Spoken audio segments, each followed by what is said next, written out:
Hey guys, welcome back to Brian's Mysteries and Adventures on Trail, and today we are going to be discussing a case that happened 25 years ago this year. But before we get into that, I just want to reiterate that in all my videos, next to the title, if you click that down arrow, it will open up the description and bring up information on the case, a synopsis, photo credits, a list of all my sources. And I'm only bringing this up again because I've said it in several videos, but people keep sending me messages, so saying they don't see my sources or that. So that's how you find the sources, and they're in all of my videos. If you have any questions, just send me a comment or email. So this case happened literally a quarter century ago. This is the 25-year anniversary of it, which happened back in May of 1996. And today we are going to be discussing the unsolved double murder of college student Laura, who went by Lolly Winans, who was 26 at the time, and her girlfriend Julianne Williams, who went by Julie. So in this video we'll be calling them Julie and Lolly. Julie was 24 years old, and they had gone to Shenandoah National Park for a camping trip. And Shenandoah National Park, for those of you that don't know, is here in the state of Virginia, in the western part of Virginia, and it's an absolutely beautiful park. There's a road called Skyline Drive that runs through a huge part of it, and lots of people go out there every year to see the foliage. There's camping, there's hiking. It's just a wonderful place, and unfortunately now it's forever scarred with this tragic incident. So first I'm going to give you some background information on the women and how they met, how they came to be here, and then we'll talk about the case. And this case is just so tragic in so many ways, as you'll come to find out as we get into this video. So let's just talk about the women first. First, we're going to talk about Lolly. Laura Lolly Winans was 26 at the time, and she was from Grosse Pointe, Michigan. And she was studying recreation at Unity College and was set to graduate that December. The president of the college said that she was thriving at the university and doing great, and she was really looking towards a bright future. She wanted to become an outdoor recreation guide for women who had suffered trauma, and she also volunteered for a rape crisis center in Waterville. She loved music and nature, and according to her friends, she was always smiling, always trying to help people, just a wonderful person. Her girlfriend, Julie Williams, was from St. Cloud, Minnesota. She was 24 years old at the time and was a very high achieving student at the Carleton College in Minnesota. There she was studying geology and had just gotten a new job, and her friends reported that she was just a very friendly, outgoing person and very loving. Winans and Williams first met as interns at the Woodsman, which is now a defunct outdoor recreation program in the Boundary Waters Canoe area of Minnesota, which there they were learning to run wilderness trips for women and children and just learn more about the outdoors. They both loved music, they both loved the outdoors and loved giving back, so they just instantly bonded. The first adventures the ladies went on together was to the Horde, H-O-R-D-E, traveling music festival in Old Orchard Beach.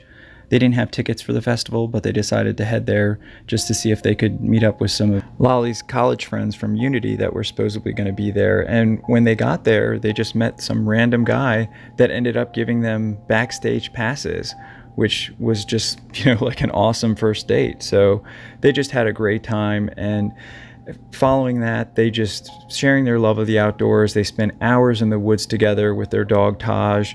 They loved to try and identify trees, look for animals, bird watching. They would look for all kinds of things like against the trees to see if like a certain animal had been around that tree. And they just, had a great time. They were just nature lovers. They love to go hiking up mountains, and they love to just bring their sleeping bags and look up at the beautiful stars and try and figure out the constellations. And everything was going great for this young couple until that dreaded day in May of 1996. Now, this trip that they took in May of 1996 to Shenandoah National Park, this trip was for Julie to enjoy some free time before she was to begin a new job up in Lake Champlain, Vermont, which tragically she never got even chance to start. The two women, accompanied by their golden retriever Taj, had begun their journey, a trip in the park on May 19th of 96, and they had just planned to explore all different areas of the Appalachian Trail. It's really just a huge area, and there's so much to see. They were coming to the end of the trip, and Lolly was going back to school for a year, and Williams was set to start her job on June 1st in Vermont. Miss Winans and Miss Williams were last seen alive on May 24th of 96, and on May 31st, after Williams didn't come home when she was expected, her father reported both young women missing. So that's when rangers originally set out to look for them. They first found their car that was parked near the Skyline Lodge, which is a lodge there where weddings are held. It's also a conference center. And originally rangers thought maybe they were staying there, but they searched and spoke with the people at the lodge. They weren't there. And the next day they found Taj, the dog, who was wandering through the woods alone. And just to warn you, this next part is pretty shocking and upsetting.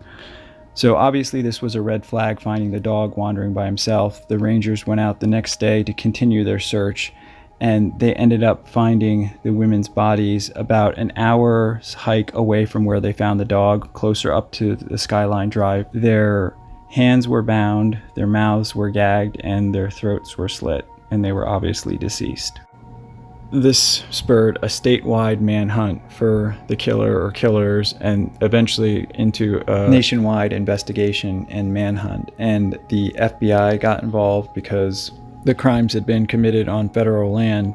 And despite the huge investigation, the massive amount of media coverage, manpower, the community response, I mean, this sent shockwaves through the community. I only live about 3.5 to 4 hours away from there, and this was a place that my parents took us when we were young to go hiking and see the Luray Caverns, and it was just awful. It was just gut-wrenching learning about this.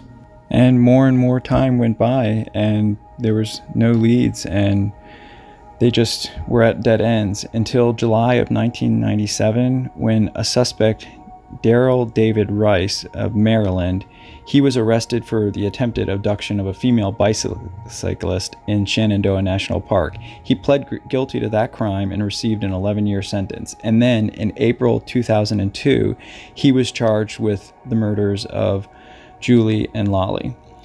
Investigators claimed that Rice killed Julie and Lolly because he hated women and homosexuals. He made statements to investigators that he hated gays, and he preyed on women because he said that they were more vulnerable. He also made just outlandish statements stating that Julie and Lolly deserved to die because they were lesbian, and all these horrible words. He reportedly had terrible relationships with female co-workers, often verbally harassing them. He was seen on videotape entering the park on May 25th and 26th of 1996. Further, an eyewitness saw him there around the same time of the murders. Unfortunately, investigators failed to connect any forensic evidence from the crime scene to Rice. So in 2004, the charges against him were dropped, and the whole case just fell apart due to a lack of evidence. Later, he was connected with the murder of Alicia Showalter Reynolds and the attempted abductions known as the Route 29 stalker, which is a whole nother case that happened here in Virginia. In 2005, he pleaded no contest to the attempted abduction of one of the stalker victims. However, he was never charged in Elisa's case. Richard Ivanitz is also considered a suspect in the murders. Unfortunately, he committed suicide in 2002 just as police were about to arrest him in the connection of 3 other murders. At this point, it's not known if there's any evidence that connects him to the case. The FBI is also investigating the case in connection with the 1996 murder of another lesbian couple that took place in eastern Virginia, in which the victims were similarly bound, slashed, and a double murder that the FBI considers to be a possible series of murders in the state of Virginia. Unfortunately, the only piece of DNA evidence found at the crime scene of Lolly and Julie was a single hair. Now, the FBI tested that hair and it did not match Rice. He was the original suspect that they had to drop the charges against. So it's possible that Rice had an accomplice. Maybe there was a couple of them that did this because, it would have been hard for him to overpower 2 women. And, the investigators are doggedly working this case, and they haven't given up. And this year being the 25-year anniversary, they have hope to re-spark, the investigation, get it jump-started again. The FBI has been producing more flyers. The reward is up to $25,000. And hopefully with more people reading and knowing about this case, the more chances it has of being solved, because somebody out there knows something. They have to. I just can't imagine what those women went through that day or night whenever this happened, of May 24th, 1996. And the world lost two beautiful people that were, just so full of life and so giving and wanted to help others, and they had their whole lives ahead of them. And just, taken away by some crazy lunatic. And it's just devastated their families and friends. And I'm just hoping and praying with this renewed spark in the investigation that they get some fresh leads. Personally, I think that guy Rice, I know that they dropped the case against him, but I don't know, that's just a lot of circumstantial evidence. And personally, I wouldn't be surprised if it came back being him, that he actually committed these crimes. I'm not sure if they tested Richard Ivanitz's DNA against the hair that they found. Now, since he's passed, so if they haven't, they'd have to exhume the grave, but that's something they should be willing to do. And I don't know, this is just such a tragedy and just horrible. The FBI is urging anyone that may think they have information, no matter how small it is, you never know what could help solve the case. And the fact that this happened 25 years ago shouldn't be a deterrent, because cases have been solved 40 years ago. And it's just, you never want to lose hope. And I just really hope and pray that they find answers for this family and all the friends soon. I would like to dedicate this video to Julianne Williams and to Laura Winans. We will never forget you, and may you rest in peace. Thank you everybody for watching. Please be respectful in the comments if you choose to leave them. I will have more information in the description, as well as the authorities to contact if you do have any information. And special thank you to gagged.ag for providing the background music.